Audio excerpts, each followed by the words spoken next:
सरपंच सौ वनिता मधुकर सुरवसे यांना तेजस्विनी महाराष्ट्राची हा राज्यस्तरीय पुरस्कार प्रदान एस सिनेव्हिजन व आझाद फाउंडेशन यांच्या माध्यमातून मागील 6 वर्षांपासून संपूर्ण महाराष्ट्रात कला, क्रीडा, प्रशासकीय, सामाजिक, राजकीय, सांस्कृतिक, उद्योग, शिक्षण, आरोग्य या क्षेत्रात उल्लेखनीय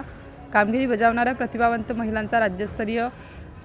पुरस्काराने गौरव करण्यात येत आहे, जेणेकरून त्यांचा उत्साह वाढावा व इतरांना देखील त्यांच्या कर्तबगारीची प्रेरणा मिळावी या हेतूने दरवर्षी हा पुरस्कार सोहळा सिकंदर सय्यद आणि आदम सय्यद यांच्या संकल्पनेतून आयोजित केला जातोय। यंदा तेजस्विनी महाराष्ट्राच्या या पुरस्काराने संपूर्ण महाराष्ट्रातील प्रतिभावंत महिलांचा सन्मान मोठ्या दिमागदार आणि सिनेसृष्टी प्रशासकीय सेवेतील दिग्गज मान्यवरांच्या उपस्थितीत करण्यात आला। यामध्ये सरपंच परिषद मुंबई महाराष्ट्राच्या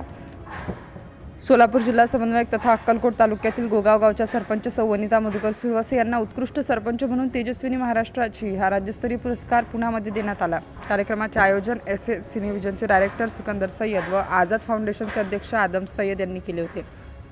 या कार्यक्रमाचे प्रमुख पाहुणे कल्पना कपिले, महाराष्ट्र पोलीस उपसंचालक, पोलीस महासंचालक कार्यालय मुंबई,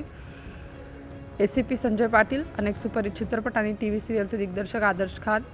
अरशद खान, क्रिएटिव्ह व रियालिटी शोजचे दिग्दर्शक सलीम शेख, प्रसिद्ध संगीत दिग्दर्शक हुमायूं कबीर, सारेगम फेम गायिका निरुपमा डे,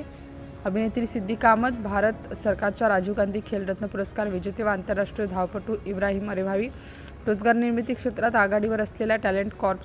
सोल्युशनचे संचालक डॉक्टर महबूब सय्यद या दिग्गज मान्यवरांच्या उपस्थितीत सरपंच सौ वनिता मधुकर सुरवसे यांना त्यांच्या कामगिरीबद्दल तेजस्विनी महाराष्ट्राचे पुरस्कार देऊन त्यांचा सन्मान करण्यात आला। सिटी इंडिया न्यूजसाठी प्रतिनिधी श्री संदीप पांचाळ, कार्यकारी संपादक।